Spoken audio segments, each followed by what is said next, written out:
Fala galera, estamos de volta para a parte 2 da nossa aula sobre a Primeira Guerra Mundial.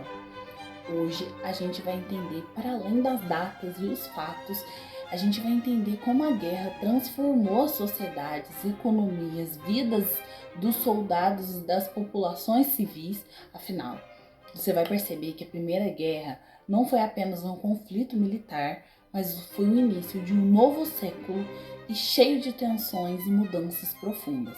Novas fronteiras, novas potências, novas crises, isso tudo vai ser explicado na nossa aula de hoje. Bora lá? Bom, a gente viu ontem até a fase das ofensivas de 1918, as fases da guerra, da Primeira Guerra. Vamos então voltar no pensamento de que aconteceu uma coisa extremamente importante nesse caminho da Primeira Guerra Mundial, que é a Revolução Russa. A gente precisa entender a Revolução Russa para entender o cenário de que a Rússia deixa a Primeira Guerra Mundial a favor desta revolução, para que ela consiga se consolidar de fato no território russo. Então, o que aconteceu? A Revolução Russa, ela foi um dos processos mais importantes do século XX. Por quê? Porque ela derruba um regime czarista e implanta o primeiro Estado socialista do mundo.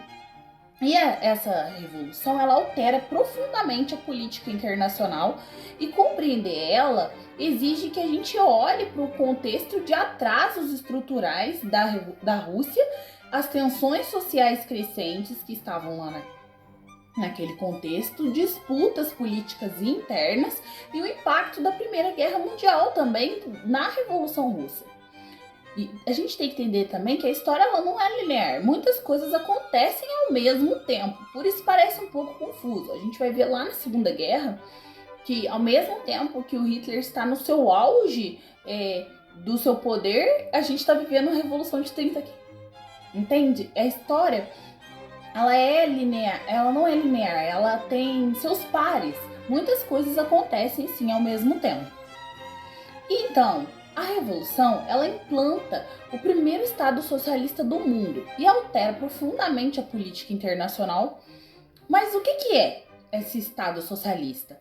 Um Estado socialista é um tipo de organização política na qual o Estado controla ou regula os principais meios de produção, como as fábricas, as terras, os bancos, energia, transporte, com o objetivo declarado de reduzir as desigualdades e garantir que a riqueza produzida seja distribuída de forma mais igualitária. A ideia central do Estado socialista é que os indivíduos não tenham ligação direta com esses recursos e os recursos não pertençam a esses indivíduos ou a empresas privadas, mas sim à coletividade administrada pelo Estado em nome do povo.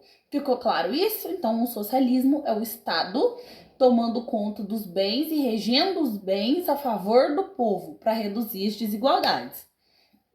O regime czarista, que foi o regime que a Revolução Russa derruba, foi uma monarquia absolutista que governou a Rússia de 1547 até 1917, caracterizada pelo poder total do czar. O czar era o imperador, que era visto como um líder divinamente escolhido, concentrando as esferas políticas, militares e religiosas e sustentados por uma estrutura social um pouco feudal, com uma grande desigualdade e miséria para a maioria camponesa, até ser derrubado pela Revolução Russa.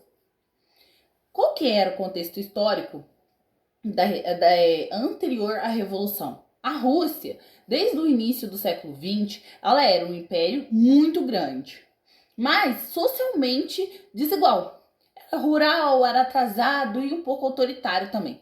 Quase 80% da população vivia no campo e muitos ainda tinham relações próximas à servidão, mesmo sendo abolidas em 1861, lá na Rússia.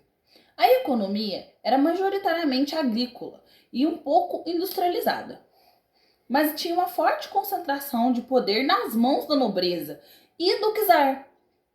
A pobreza extrema entre os camponeses era uma característica que se sobressaltava.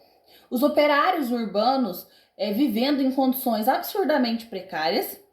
A pressão política era muito intensa e acaba que as nacionalidades estão começando a ficar mais latentes. Lembro que a gente começou a estudar um pouco do nacionalismo, das esferas do nacionalismo, um pouco mais separatista e um nacionalismo mais vigente. Então, eles estavam tentando, com essas ideias, trazer uma autonomia dentro do império. O czar era um título dado ao imperador russo, derivado de César, simbolizava autoridade total. O czar era o seu líder supremo dentro de um regime absolutista no qual ele governava sem uma constituição efetiva, não tinha nenhum tipo de liberdade de imprensa e os partidos eram fortemente reprimidos. A polícia secreta vigiava os opositores. Basicamente, características semelhantes ao que a gente já viu e ainda vai ver de alguns regimes totalitários. O Nicolau II, da dinastia Romanov, que governou de 1894 a 1917, a historiografia vai mostrar que ele resiste a essas reformas e era também incapaz de lidar com as crises e insistiu na participação da Rússia na Primeira Guerra Mundial, o que agravou o caos social e econômico. Tá, mas professora, quem que tirou o czar Nicolau do poder? Os bolcheviques. Quem eram esses bolcheviques? Os bolcheviques eram uma facção revolucionária do Partido Social Democrata Russo. Eles vão defender uma revolução socialista imediata. Lembra da ideia do Estado governando e cuidando das riquezas, gerindo para diminuir a desigualdade? Eles vão também pregar um partido um pouco mais organizado e disciplinado e vão querer retirar a Rússia imediatamente da guerra. O czar colocou, o Nicolau II. Tinha um forte apoio dentro das camadas mais baixas da sociedade russa, que eram os operários, os soldados, e vão ter parte dessas integrantes dessas camadas mais baixas da sociedade nas suas lideranças. A gente vai ter o Lenin aparecendo, o Vladimir Lenin como principal teórico e articulador, o Leon Trotsky também, que é o comandante do Exército Vermelho, coloquei a fotinha deles aqui para vocês. Ele era muito bom com estratégias. E o Stalin, que também vai aparecer um pouco mais para frente, lá na Segunda Guerra Mundial, que é um nome bastante conhecido. Ele era um quadro organizador e depois vai ser líder da União Rússia Soviética. Interessante, né? Vamos começando a surgir os novos nomes. Os bolcheviques eram uma área, tinha uma competição com outra ala também moderada a favor da Revolução Socialista. Os mencheviques era uma área moderada do movimento socialista russo, que surgia da divisão do Partido Operário Social Democrata, que existia na Rússia em 1903. Eles vão defender uma transformação política gradual, baseada em reformas e na participação ampla dos trabalhadores, liberais e dos setores da burguesia também. Para eles, a Rússia ainda precisava passar por uma etapa um pouco mais capitalista antes de alcançar esse socialismo, e seguindo uma leitura um pouco mais rígida da teoria marxista clássica. Lembra-se de Karl Marx, o branco barbudo, do livro O Capital. Os principais líderes dos mencheviques vai ser o Julius Mortov, que é o líder máximo, fotinha deles aqui para vocês também. Foi o principal nome dos mencheviques e um intelectual muito respeitado. O Georgy Plekhanov, que é conhecido como o pai do marxismo russo, e o Fyodor Dan, um médico e organizador sindical e uma figura-chave do movimento mencheviques da Rússia. Então, são figuras que têm lados opostos, os bolcheviques do lado e os mencheviques do outro. A Rússia, no período da Revolução, era um império, né, majoritariamente rural, com forte presença do feudalismo, um feudalismo um pouco tardio, devido a já estar no pós-revolução industrial. E apesar da emancipação dos servos lá em 1861, milhões de camponeses ainda estavam presos à pobreza, às dívidas e uma estrutura agrária totalmente desigual. Os historiadores vão dizer que a modernização industrial foi um pouco tardia na Rússia, mas foi rápida e mal distribuída e que vai criar uma classe operária pequena, mas extremamente explorada. Os principais problemas desse contexto da Revolução Russa eram as jornadas excessivas e os salários baixos, as más condições da vida urbana e a falta de direitos trabalhistas também. E principalmente a concentração de terras nas mãos da nobreza. Esse quadro ele alimentou um descontentamento camponês que fez-se a radicalização operária para que se aliassem aos princípios dos bolcheviques para se consolidar a Revolução Russa um pouco mais para frente. O autoritarismo que vinha do czar também era um problema. Porque sem a participação popular real, o czar Nicolau II ele resistia a essas reformas políticas, reprimia fortemente os movimentos opositores e mesmo após a Revolução de 1905, quando foi instaurado um parlamento para que ele não tomasse conta de tudo sozinho, o czar manteve o controle absoluto e dissolve as assembleias e limita essas reformas. Então acaba que não acontece. A historiografia vai apontar uma fragilidade institucional por parte do governo czarista, uma incapacidade de modernizar o Estado, uma censura, repressão constante, o isolamento político do czar e da corte. E com isso, o czarismo perde a legitimidade diante dos seus operários, camponeses e soldados e até mesmo da nobreza. Ele vai perder um pouco dessa popularidade por parte das medidas autoritárias. Na Rússia, em 1904 e 1905, a gente tem uma guerra. É uma guerra russo-japonesa. A Rússia perde essa guerra para o Japão. Então a fraqueza militar russa destrói o mito de que o império era uma potência sólida. E logo depois, lá em 1905, uma onda de greves e motins e protestos força a criação de um parlamento, mas sem mudança real. Segundo os historiadores, 1905 foi um ensaio geral da Revolução Russa. Surgiram os sovietes, que eram o Conselho dos Trabalhadores, e começa a forçar a barra para o Estado e ele demonstra sua fragilidade. Cresce também a politização das massas, as massas vão começar a se organizar politicamente e o movimento dos revolucionários começam a crescer. Os diversos grupos que participam desse processo revolucionário, 3 se destacam e 2 deles estão envolvidos diretamente na Revolução Russa. Os bolcheviques, liderados pelo Lenin, que defendiam uma revolução imediata e poder para os sovietes, que eram o Conselho de Trabalhadores. Os mencheviques, que a gente acabou de ver, que eram socialistas moderados e são a favor de uma revolução um pouco mais gradual. Os socialistas revolucionários, que são muito fortes no campo e também defendiam uma reforma agrária mais radical e a massificação das ideias revolucionárias também, que aconteceu porque a população estava desesperada diante de uma crise econômica e diante do autoritarismo do czar também.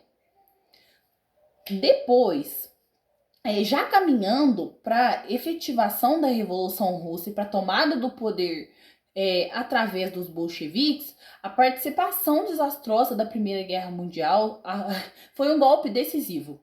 A Rússia sofreu milhares de mortos e feridos, uma falta de armas e munições, a desorganização tremenda do exército e a desorganização também da fome, a inflação generalizada e a incapacidade do governo czarista de conduzir a guerra mina de vez sua legitimidade.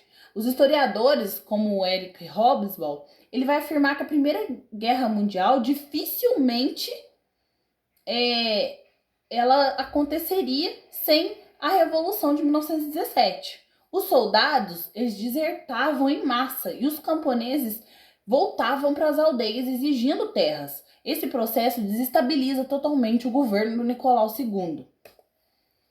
Em fevereiro, acontece a queda do czar, fevereiro de 1917, tá?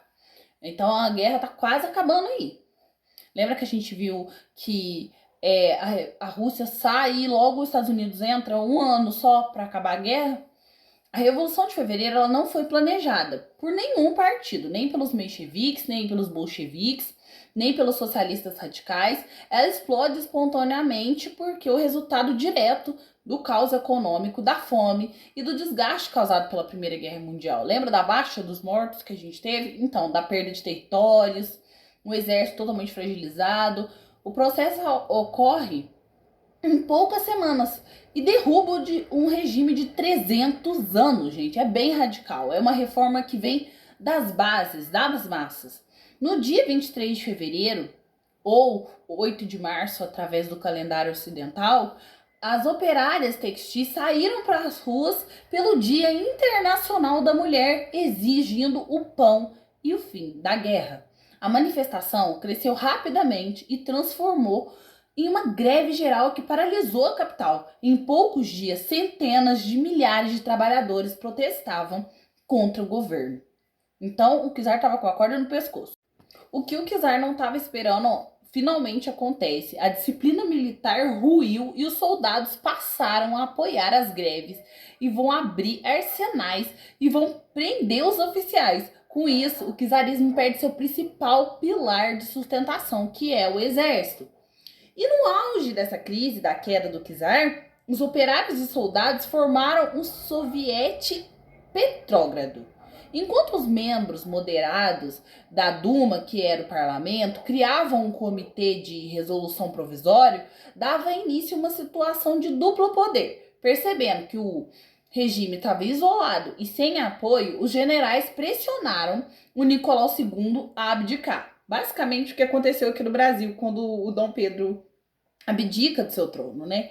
E em 2 de março de 1917, o czar renuncia e encerra mais de 300 anos da dinastia Romanov.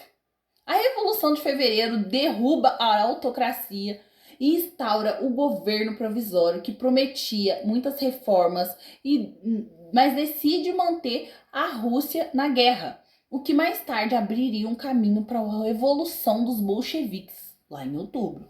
Lembra que o czar renuncia em fevereiro, a Revolução Russa dos bolcheviques acontece em outubro.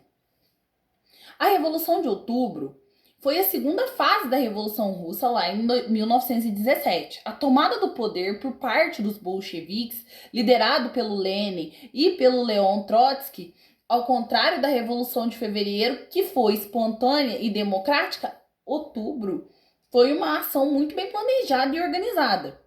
Após fevereiro de 1917, a Rússia tinha o seu governo provisório formado por líderes e os liberais dos mencheviques, os sovietes também, o Conselho dos Trabalhadores também estava ganhando um pouco de força. O país continuava na Primeira Guerra Mundial, mas a fome estava em alta e a crise econômica também. A população estava muito frustrada. E com a falta de reformas e a continuidade da guerra também. Os bolcheviques, eles aproveitaram esse descontentamento popular e vão propor uma paz imediata para o fim da guerra. Terra para os camponeses, pão para as cidades e o controle das fábricas pelas mãos dos trabalhadores. Essas palavras de ordens eram simples e populares e ganham o maior apoio dos operários e dos soldados. Pão e terra. Os bolcheviques tomam o poder do governo provisório com essas palavras pão, terra e paz e instauram um controle dos meios de produção pelo Estado. Redistribuíram as terras e saíram da Primeira Guerra Mundial. Lembra do acordo que eles fizeram um ano antes dos Estados Unidos entrar? O atraso social da Rússia e a desigualdade extrema, pobreza no campo e nas cidades, o autoritarismo dos czares, o impacto da Primeira Guerra Mundial, o fortalecimento dos movimentos revolucionários foram os principais fatores que levaram a essa revolução, tanto a de fevereiro quanto a de outubro. As principais medidas dos bolcheviques, assim que eles tomam o poder, é a saída da guerra pelo Tratado de Brest-Litovsk, que foi em 1918, e a nacionalização dos bancos das indústrias, que era uma maneira de reger os bens pelas mãos do Estado. A entrega das terras aos camponeses, a criação da polícia política e a reorganização das forças militares já exaustas de tanta guerra. E após essa tomada de poder, a Rússia mergulha em uma guerra civil, porque diferentes grupos não aceitam essa revolução socialista. Então, tem alguns lados desse conflito. O Exército Vermelho, que é formado pelos bolcheviques, liderado pelo Lenin e pelo Trotsky, organizou-se rapidamente e controlava também os principais centros urbanos da Rússia. Tinha uma disciplina militar extremamente rigorosa. O Exército Branco reunia os monarquistas, que eram a favor do czar, os liberais, socialistas democráticos e mais alguns outros opositores. Os bolcheviques buscavam derrubar o governo vermelho e restaurar um regime não comunista. Os grupos nacionalistas regionais, as repúblicas, etnias dentro do antigo Império Russo, que buscam a independência, como os ucranianos, os georgianos, os bálticos e os croáticos também. E dentro dessa guerra interna tem uma influência muito forte estrangeira da França, da Inglaterra, do Japão, que apoiam o Exército Branco, preocupados com a expansão do socialismo e da saída da Rússia também da Primeira Guerra Mundial. Eles fornecem as armas, o dinheiro e as tropas, em alguns casos, mas de forma limitada e descoordenada. O desfecho dessa guerra civil é que, apesar da intervenção estrangeira e da fragmentação do território russo, o Exército Vermelho vence. O Exército Vermelho é formado pelos bolcheviques. Eles vencem e, devido a essa organização centralizada, uma liderança firme e o apoio dos camponeses e trabalhadores que tinham ganho terras na primeira revolução. A Guerra Civil deixou milhões de mortos e uma destruição generalizada, porque ela vai de 18 até 21. Já com o fim da guerra. Mas por que eu tô falando da guerra civil da Rússia? Porque ela é derivada da saída da Rússia da Primeira Guerra Mundial. Lembra que a Rússia estava na Tríplice Aliança. Após a vitória da Guerra Civil, os bolcheviques organizam um território em um novo Estado multinacional. A criação da URSS, que é a União das Repúblicas Socialistas Soviéticas, marca o fim de uma guerra civil e do início também de uma nova fase na história. Essa nova fase na história mundial, que consolida o socialismo em um país extenso e complexo como a Rússia e que vão enfrentar alguns desafios externos e internos ao longo do século XX. Mas fica para outra hora esses desdobramentos depois da Revolução Russa. Mas o que é o legado dessa revolução? Ela derruba o czar Nicolau II, encerra mais de 300 anos da dinastia Romanov, abre caminho para um governo provisório. Logo em seguida, em outubro, os bolcheviques, liderados pelo Lenin e pelo Trotsky, ele tomam o poder, estabelece o primeiro Estado socialista do mundo, saem da Primeira Guerra, se redistribuem aí as terras, as fábricas, os bancos e deu a maior participação histórica da classe trabalhadora e camponesa, embora restringissem algumas liberdades individuais e também reprimisse os opositores. Mas enfim, esse foi o bloco da Revolução Russa, que é super importante. A gente já matou 2 coelhos com uma cajadada só, que foi falar sobre essa Revolução Russa nessa primeira aula da Primeira Guerra Mundial. Os desdobramentos para o fim da guerra. Já que a gente viu as ofensivas de 1918, os modos como a guerra se desenrolou, o que levou de fato ao fim da guerra, e a gente consegue ter essa visão geral da guerra. Revolução Russa, os desdobramentos, os métodos de guerra, os tratados, os acordos. A gente viu tudo isso. Mas o fim dessa guerra, como que se dá? Após 4 anos, a Alemanha e a Áustria-Hungria e também o Império Otomano estavam economicamente arruinados, sem carvão, sem alimento, e a indústria estava colapsando. O bloqueio naval britânico impede a chegada dos suprimentos, causa fome nas cidades e uma desorganização enorme nas fábricas. A moral das tropas estava totalmente desabada. A saída da Rússia e da mudança do equilíbrio das ententes, quando a Rússia sai em 1917 e 18, com a Revolução Russa, os bolcheviques tiram o país da guerra através do Tratado de Brest-Litovsk, que a gente viu. Embora liberasse as tropas alemãs, chegou tarde demais. A Alemanha já sofria com a falta de homens, munição e moral. O efeito que os alemães não estavam esperando. A entrada decisiva dos Estados Unidos causou o colapso final. Os Estados Unidos forneciam créditos, armas e centenas de milhares de soldados frescos em boa forma. A Entente ganhou uma superioridade numérica e uma tecnologia financeira também enorme. A Alemanha percebe que não venceria uma guerra longa, já que já estava desgastada depois de 4 anos de guerra, contra uma potência industrial que era os Estados Unidos. O fracasso da ofensiva alemã, que foi a ofensiva da primavera que a gente viu, também chamada de ofensiva Ludendorff, foi a primeira e a última grande tentativa da Alemanha de vencer essa guerra. Os Estados Unidos, antes mesmo que eles chegassem, tá? Em peso ao fronte, ela acontece em março de março a julho de 1918. Mas por que a Alemanha lança essa ofensiva se estava todo mundo desgastado? Eu explico. A Rússia tinha saído da guerra e isso liberava centenas de milhares de soldados alemães que estavam lá no frente leste. Os Estados Unidos estavam enviando tropas cada vez mais rápido. Os alemães precisavam vencer antes que o número de soldados dos americanos se tornassem decisivos. Isso era um agora ou nunca. Então por que essa tentativa fracassou? Os avanços mais rápidos, mas sem sustentação nenhuma. Os alemães, eles avançaram tanto que ultrapassaram suas linhas de suprimento. Faltou comida, munição e descanso. Lembra das trincheiras? Lembra da guerra de movimento? Então, eles avançam com muito mais rapidez, porém perde a força.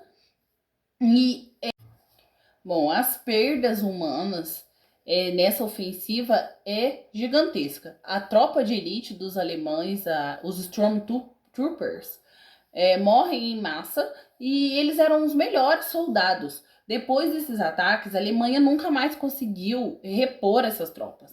Os aliados não colapsaram. Os franceses, os britânicos e os americanos, eles resistiram a essa ofensiva.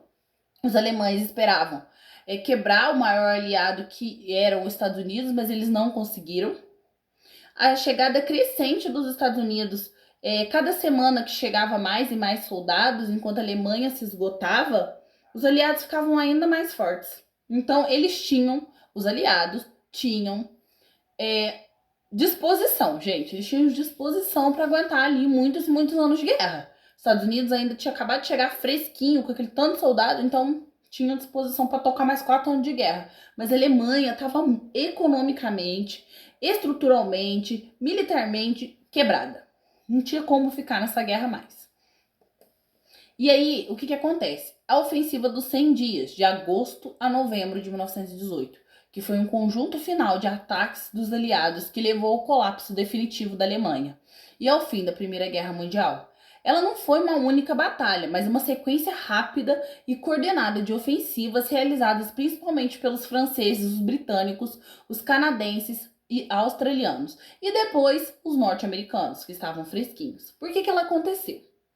Exausta economicamente, com uma escassez de soldado, com fome, enfrentando quedas da moral do exército, tendo perdido uma vantagem territorial enorme, a Alemanha não consegue resistir a essa ofensiva. Ela destrói completamente os soldados que começaram a desertar, os oficiais que admitiam que não tinha mais condições de vitória, e as cidades e posições importantes eram completamente abandonadas.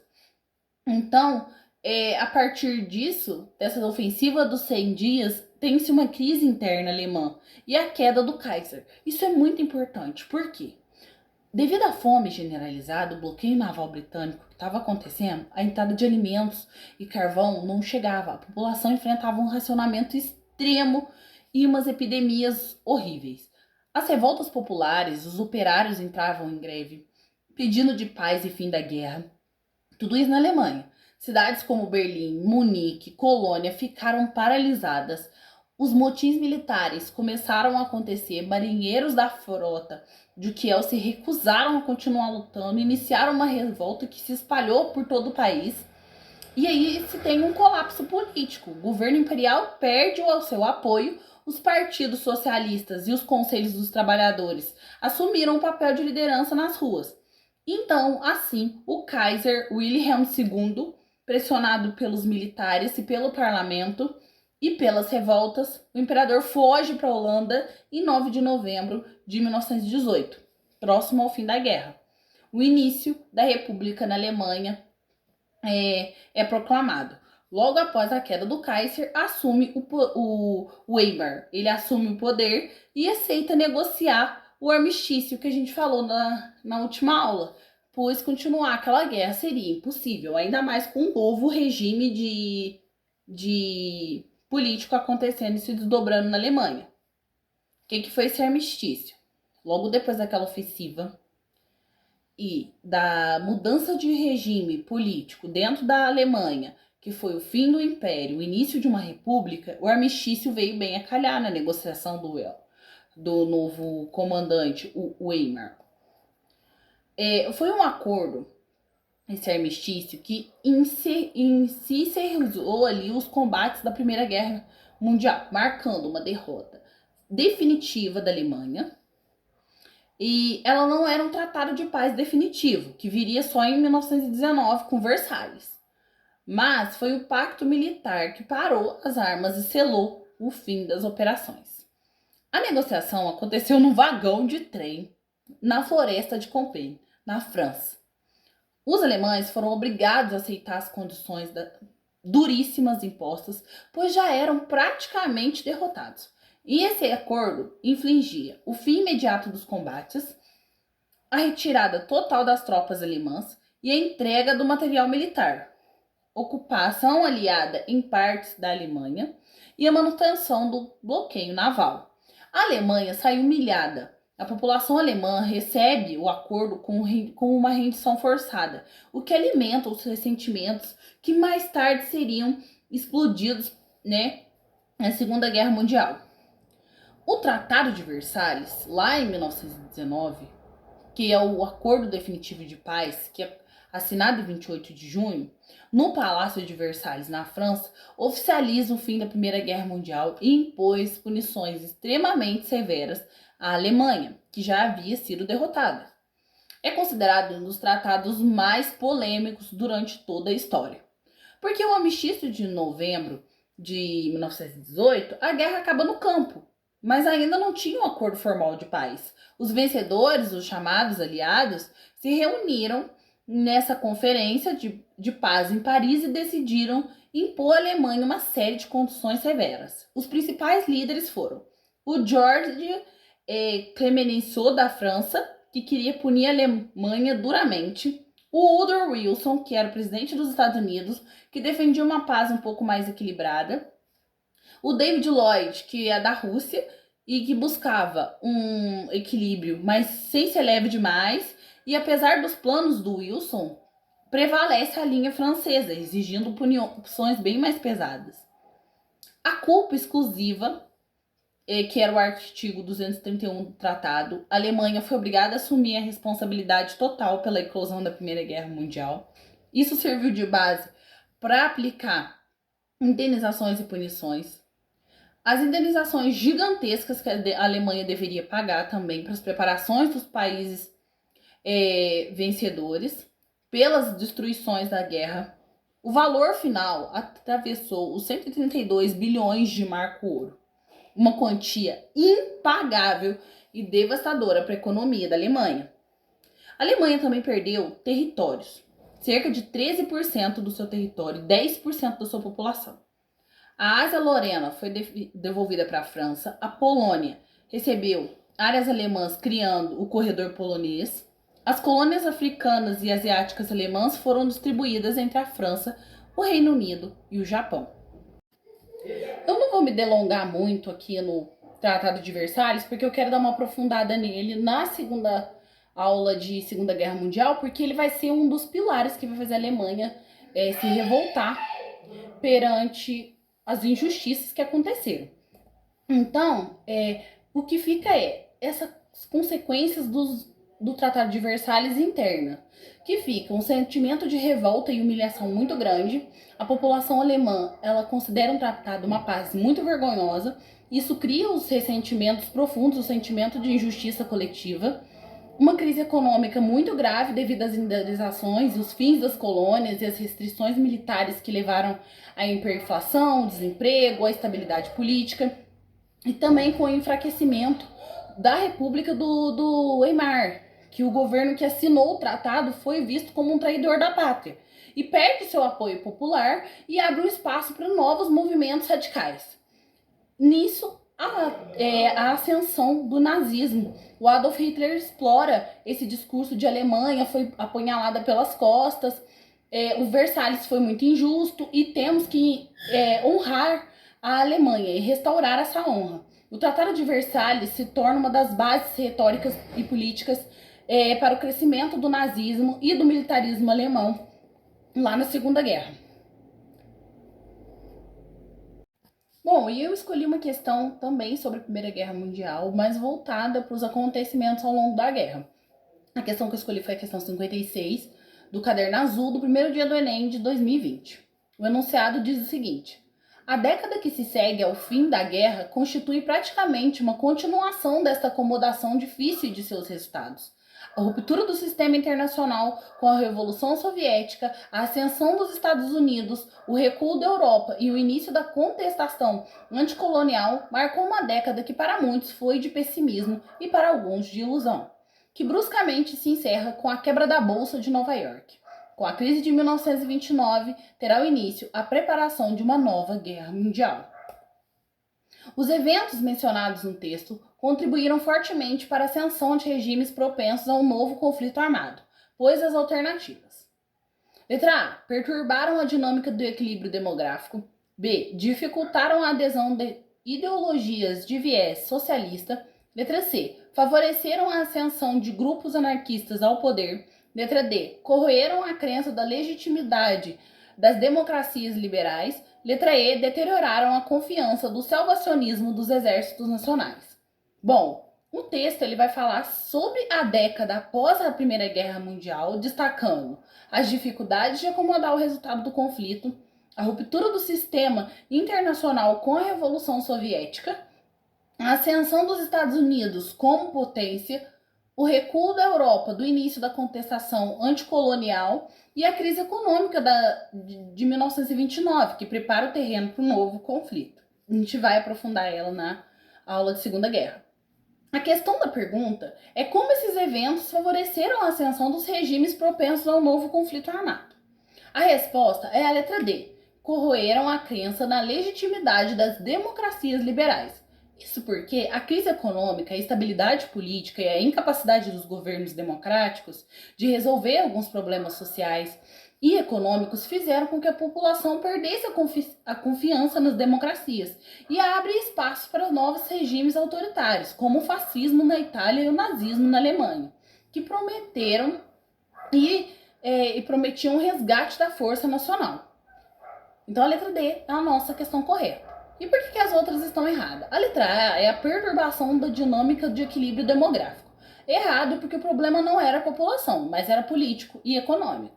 A letra B é dificultaram a adesão a ideologias de viés socialista. Errado, porque o socialismo se espalhou em alguns lugares, o que na verdade fortaleceu a reação fascista. A letra C favoreceram a ascensão de grupos anarquistas ao poder. Errado, porque nenhum governo anarquista chegou de fato ao poder. E a letra E, que é deterioraram a confiança do salvacionismo dos exércitos nacionais. Errado, porque o militarismo cresce em muitos países, principalmente na Alemanha e no Japão. Portanto, temos a letra D como resposta certa.